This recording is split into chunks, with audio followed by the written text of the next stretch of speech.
Good morning and welcome to Behind the Screen. I am JM. I'm your host, your guide. This is Behind the Screen is a show where we sit around and we talk about gaming, but more importantly, things that are interesting, things that are beautiful. And that's how I'm going to tie everything back to our things kind of going forward. I think I've built a good basis kind of going up. Good morning to John and Mark and Tink. Yeah, Fighting Wars right out of the bat. John, I will send you a very funny spoof article where basically Stephen King was like, "Yeah, I decided to see how Winds of Winter ends, so I wrote it one day because it was raining and I didn't have anything else to do." And his wife is like, she was like, "It was pretty good for something he knocked out between hands of online poker in a day."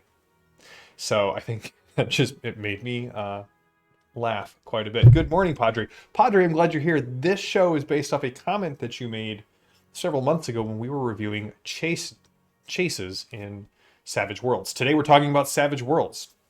So, yeah, so Padres, we were doing that chase video. I'll put a link in the show notes, put a card. I think I can do that to somewhere here-ish. We'll say somewhere here-ish. If you want to go check out our chase video on how to do chases in Savage Worlds. Padre brought up, well, what about the Savage World chase deck? And I assumed it was just another action deck. And I said, well, I'll look into it. It is not. It is a completely different way of doing chases that is actually really cool.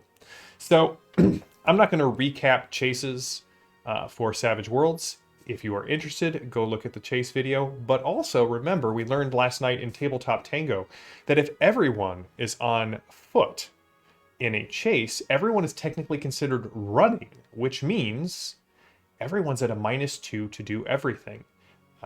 Daryl and Don brought that up as something they got wrong when explaining chases, and I was like, say it ain't so. It is so. So if you're running chases in Savage Worlds on foot, remember, everyone is distracted by how fast they are running. So yes, John, little did JM know that they had created a brand new way to do chases. This is more of a narrative chase deck, and we're going to get into it. We're going to talk about it, and I'll tell you at the end why I think this is interesting, and honestly, why I may use this more often than regular chases. At least foot chases. We'll see. So, the idea is chases only last 5 rounds in the quick chase deck, or the narrative chase deck, depending on where on the product you are looking for its title. The end of 5 rounds, whoever has the most chase tokens wins. Sides are established, and then every round you draw a chase card. Different edges, different, if you're the fastest, you get extra cards. You'll get more than one sometimes, and then on your turn, you just play your card. And your card tells you a couple of things. It tells you if something interesting or narratively interesting happens, and it also gives you your obstacle penalty. So this is a plus or minus to your chase roll because of what is going on. Mark, maybe we could run this as a chase for a lady's favor or a lord's notice, perhaps. That would be pretty funny. All right, I'm done. Yes, Tank. Perhaps chasing tail could be used during this. So we're gonna get into this. Hey, Rook, good to see you. So these are what the chase cards look like. So the chase cards have a title. They've got your initiative. So you've got all of your classic suits on the side. Initiative in chase decks works the same that works in regular chases and in Savage Worlds. Starting with aces, going down to deuces. Spades go first, then hearts, then diamonds, then clubs. So on your turn, you can take any regular action, which is pretty cool. Still get to do your thing, get to do multi-action, and then you make your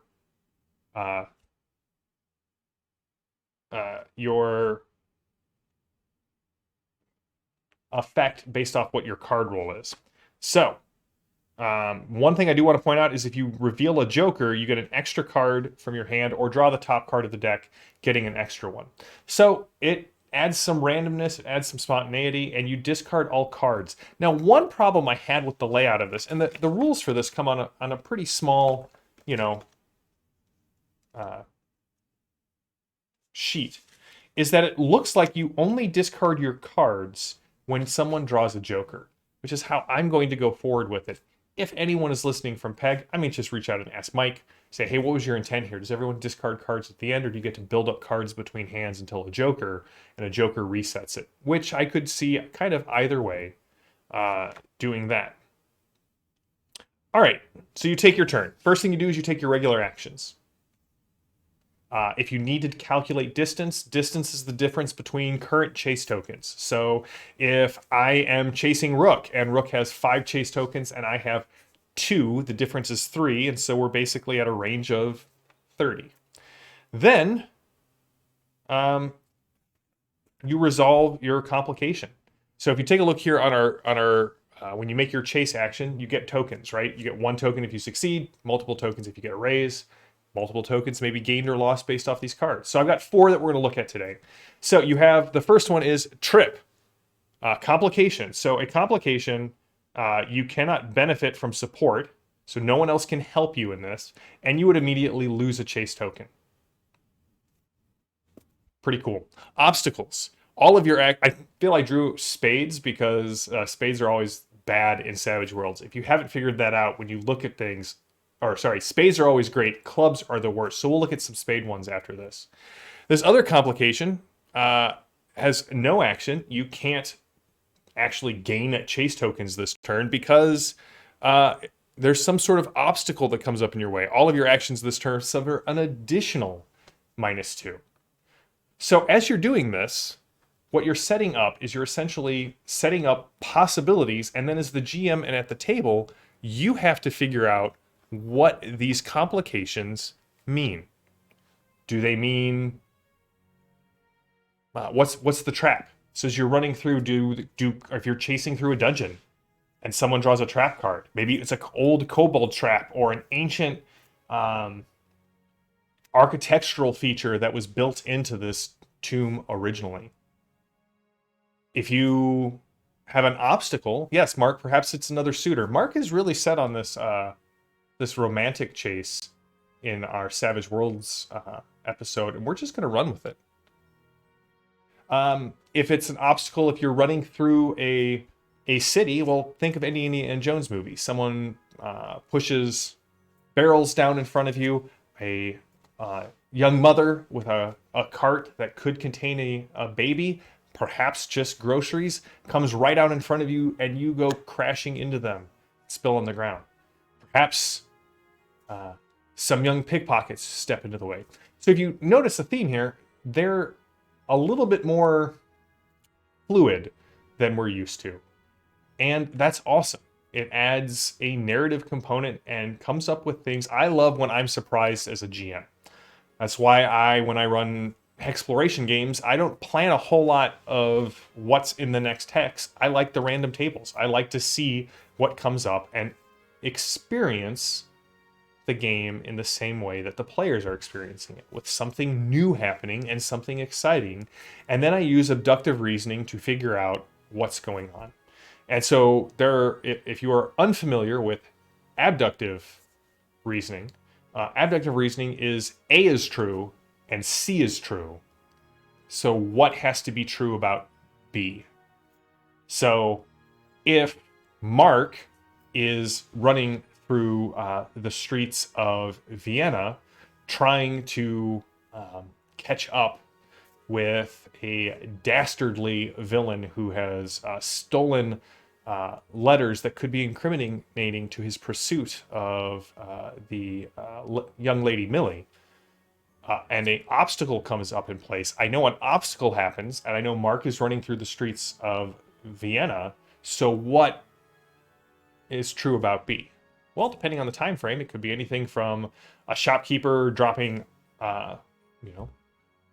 it's his wares into the street, a young carter getting their cart stuck between 2 buildings, taking a shortcut that ends up to a dead end and having to backtrack. These are all things that we get to narratively influence and put forth in the game.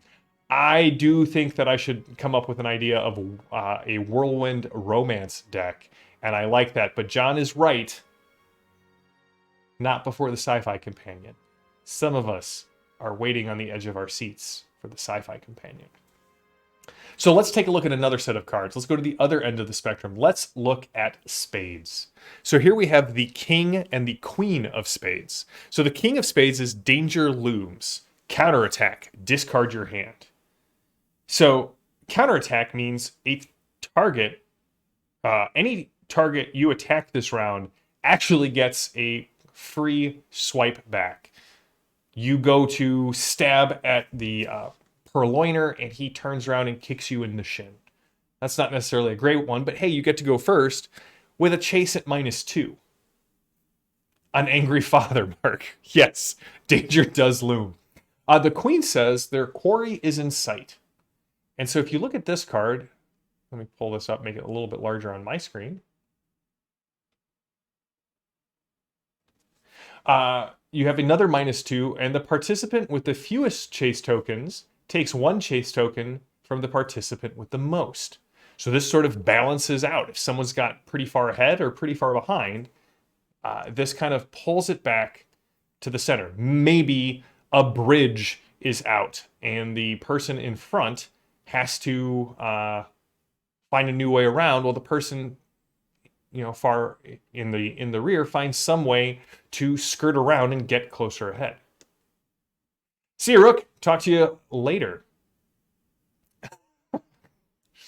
So this is the narrative card deck. As I said before, it works differently than I had inspected. As John said, little did JM know.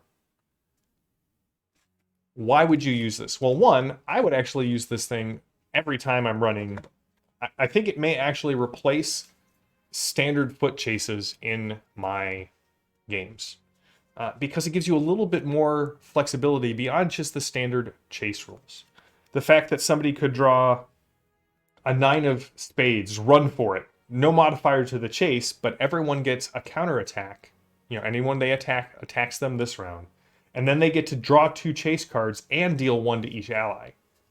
That is fantastic. John, no, I haven't seen the Deadlands narrative chase deck. I will add it to my next Pinnacle order. But this is really cool. And if the Deadlands one is as thematic as this Pathfinder one, I'm in. In fact, I may actually use this in other fantasy games. I could see adapting this very easily to a 13th Age game, or a D&D 5th edition game, or even just to a generic fantasy companion game. So, in addition to being narratively awesome and providing a lot more story possibilities, it serves multiple purposes. Not only is it a chase deck, but it also could act as your action deck because you got all of that on there. So instead of taking multiple things around, I can just throw this small chase deck in and it serves double duty. If I am going to run a game at my son's school or going to run a game at a store, I want to keep the amount of things I'm bringing down. I want something that can serve multiple purposes, which the quick chase deck does. Right, Padre, I could see this using for ship chases in 50 Fathoms. Hopefully, we could see something like this coming out with the Sci-Fi Companion for space chases. I didn't see it, John. It didn't come with my Heck on the High Plains. But if it came with yours, you should let us know. Post a picture in the churn. Oh, John, also congratulations. John, post a picture of your dice in the churn. John won. I was on Savage Universe 2 weeks ago, and we were on with Misty Mountain Gamings, and John Doom won the giveaway that night, which was a set of pretty cool dice. So that's it. That is the narrative chase deck. It is $15 at PEG, or you can buy the PDF and print it out yourself. Print it out on cardstock. If your wife is into paper crafting and has a cardstock cutter, you got your own deck there pretty quick. So yeah, I don't necessarily think it adds anything beautiful to my games, but it adds something interesting, which is why I love talking about it. On Thursday, we're going to be talking about East Texas University and study abroad. two books that John Doom actually recommended to me, and I'm fallen in love with. I love the idea of basically college Buffy set in East Texas. I love all of the very Texas themes in that book. So we're going to be covering that on Thursday, and then next week we're heading into a look at a brand new game that we haven't talked about here on the show. But I have noticed a lot of people talking a lot about Savage Pathfinder, asking questions about Savage Pathfinder. So as soon as we get through our next series, I think I'd love to do a deep dive into Savage Pathfinder, show off what's available, but really talk about what's interesting about it and why, if you are a D20 player or Pathfinder player or 5e player, why you would want to switch over to Savage Pathfinder. And with Curse of the Crimson Throne and the Advanced Player's Guide coming out, I figured it was a good time to start a long series on that. So thanks to everybody who shows up for these. I love hanging out and talking with you all about Savage Worlds, about gaming, about things that are exciting to me. It was also mentioned that maybe I should do a Malazan breakdown at some point. Twist my arm, Tink. I think that would be super easy for me. I mean, the difficulty would be keeping it to 15 minutes. I could talk the rest of the day about Malazan and why I love it. Any series that is a work of military fiction that is really about the compassion as our defining trait as humans has my vote. So we're going to look at Soulbound, we're going to look at Savage Pathfinder, we'll talk a little Malazan here and there. And I think that basically may take us through the rest of the year. Big thanks to Tink, who's been posting all of our social media posts. It's taken over that for me and is doing just a way better job than I am about that. If you want more iconic goodness, head over to the patreon.com/iconic production. We have a Patreon there. You can support the show, which helps us keep the lights on, helps us get new products in to show off to all of you and talk about. We also have an amazing Discord server. That's what Rook was talking about. The Churn is one of our sub-channels. Come hang out there with us. You get to hang out with a bunch of just, really cool people. And then we are at 890 people on our YouTube channel. If you are watching this on YouTube, please hit a subscribe button. Follow us over there on YouTube if you haven't. When we get to 1,000, we're going to be giving away a set of really cool science fantasy books out to everyone. I may have Tink take pictures of them and work up a post on that. So, thanks to everyone who shows up. Thanks to everyone who hangs out. Thanks to John and Padre and Tink and Rook and Mark for hanging out with me this morning. I will see you all on Thursday for some East Texas University. Until then, stay safe, stay healthy, stay gaming. Have a good one.